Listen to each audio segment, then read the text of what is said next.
Boston Bruins have made multiple moves, including calling up former top prospect Fabian Lysell for this West Coast road trip. We're going to be talking about what this move means for the Boston Bruins over these next few games, as well as what could be looking forward for the rest of the season. We're going to break it all down here in this video very quickly. Before we get into it, though, if you haven't already, be sure to hit the sub button. We know that just over 70% of you guys watching right now are not subscribed to the channel. Without any further ado, let's get into this video. Starting off with our first screenshot here from Jim McBride, who announced that the Bruins have summoned Fabian Lysell and Michael Callahan from the Providence Bruins. Now, before this, Mark Diver mentioned that those two are not on the ice for Providence Bruins practice this morning, leading to a lot of speculation that the moves were being made to send them to the Boston Bruins for this road trip, and indeed, that was the case. Now, from what we've been seeing lately with the Boston Bruins moves, with their moves going from the AHL to the NHL and whatnot, from after the trade deadline, we've seen a lot of players get sent down and likely stay there for the rest of the season. Matthew Poitras being one of them, with the Bruins not having the most ideal season,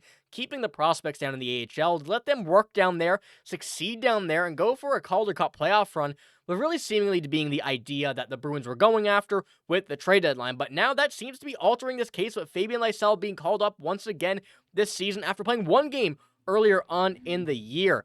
Now, when we look at this move, of course, it's one that we've all really been waiting for. Now, it happened at least 2 months too late, but still, having Fabian Lysell in the NHL at least gives us some bit of hope, and especially with it's an interesting new line that we're going to get into here now in a moment. Fabian Lysell may be that guy to stay up here for the rest of the season and then get sent down at the end for the Providence Bruins playoffs or whatnot. But I do like what we're looking at with Fabian Lysell right here. Now, when we're looking at the morning skate here from Scott McLaughlin, you see the Bruins lines.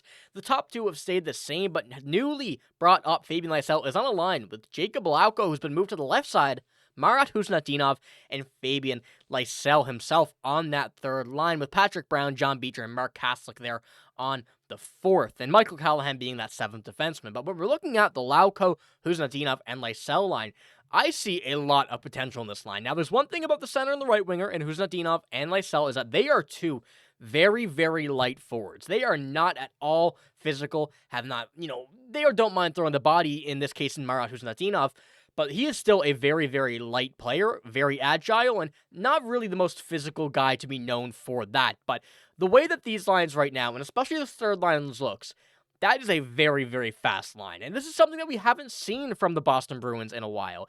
The speed has not been a factor at all in this season. We saw the beginning of the season be even worse than what it is now, which is crazy to think. But when we're looking at this line in specific, this is going to be a good look forward at what is going to be coming over the next few seasons for the Boston Bruins. And I've mentioned in the past few videos as well, when it comes down to the moves that were made from the Boston Bruins trade deadline, including acquiring Fraser Minton and also going out and getting some other interesting players. And, Marat Husnutdinov being another one there who is going to be a very good player for the future of this team. The speed is something that the Bruins have been trying to get better at, and this is going to be a good test to see who is going to work. We know that Merkulov is also another quick guy down the AHL. Poitras is a bit slower, but also still a lot faster than many other players on this team. So trying this out and seeing if this works, because the Bruins are technically not out of it, now be it's still very, very unlikely for the Boston Bruins to really get anywhere in this season.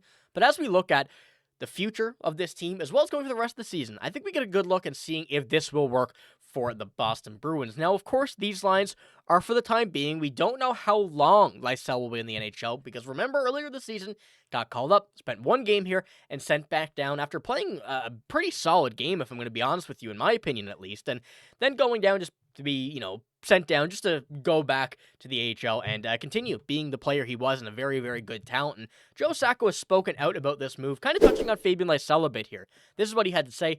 The reports from Providence are all positive, not just offensively, but his 200-foot game, his play away from the puck, his ability to stay on pucks, the things that we need to see. It's good that he's getting an opportunity. Now, Joe Sacco right here from this quote really tells me, or what he had to say here, tells me that he wasn't any part of this plan regarding calling up Lysell. Obviously, he's definitely wanted him here, I would say, for a lot longer than, the management has, and the fans both are in this kind of boat with Joe Sacco. But as we look to this does seem like a move coming from Don Sweeney. Now, will this be something that is going to happen for the rest of this season? That's something I don't think we can tell just yet. I think they want to see how he goes.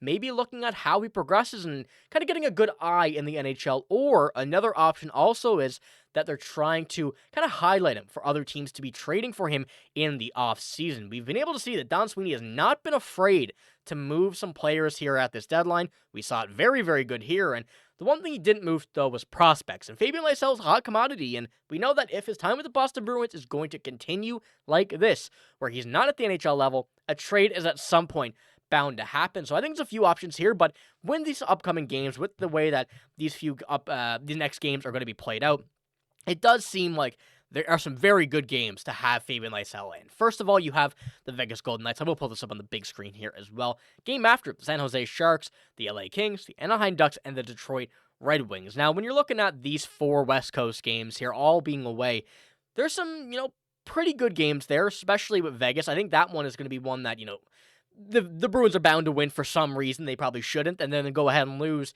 to the Sharks, to the Kings, and to the Ducks. That's just the way the season has played out for the Boston Bruins, and especially as of late. But now when we look at these upcoming games, I think this is a real good tell that what we're going to see with Fabian Lysell. These are games where they're not the best teams. They're certainly not awful teams, but you're going to get a good read of how Lysell plays against some lower-level NHL opponents, and I think that's what they're looking for in this management, and, just to see how things play out, call them up, and especially with the options that the Bruins had in the AHL, there certainly could have been some other moves made, so that's really why I'm thinking all of this, and let me know what you think in the comments below. What do you think the reasons are behind this specific move? And all 5 of these games will be away, and then for the rest of the month, and then they head back to Boston. I cannot remember the opponent. I do apologize, but these 5 away games, a good look at Lysell will be coming here, and as I mentioned, it's undetermined how long he will be here, whether or not he will be here for these entire 4 West Coast games or whatever happens, but I do like this matchup here, and I do like to see Lysell at least up for more than one game. But as you probably saw from this screenshot here, Elias Lindholm was not on the ice for practice today. All of this coming from Joe Sacco here as well, saying it was a maintenance day for him, so that is one thing to note, that he should be making this road trip to the West Coast unless something drastic changes over the next few hours before they leave. But it does seem like Elias Lindholm will still be here, even though he has not practiced today. Been playing well as of late, and hopefully we do see some more stuff coming from him over the next few games as well. Get him back on the saddle, the guy that we signed in free agency. We want him to be back. But it's all the Bruins moves today. Let me know what you think about Fabian Lysell. You happy about this move? You kind of angry about this move? And obviously, I think we all wish this happened earlier in the season, apart from sending him down after one game. And what do you think about the idea of calling up these young guys from the AHL? We kind of discussed this in the past about having these young guys down there now for the remainder of the season, get to those Calder Cup playoffs, and get a bit of playoff experience. Even though it's not the NHL playoffs, you're still going to get that atmosphere there that is going to be a lot different from the regular season. So let me know what you think here in the comments below. But that's all I got in this video. If you did enjoy, give it a like, hit the sub button as well. But I'm signing out. Thank you for watching. Hope you have a great day. See you later.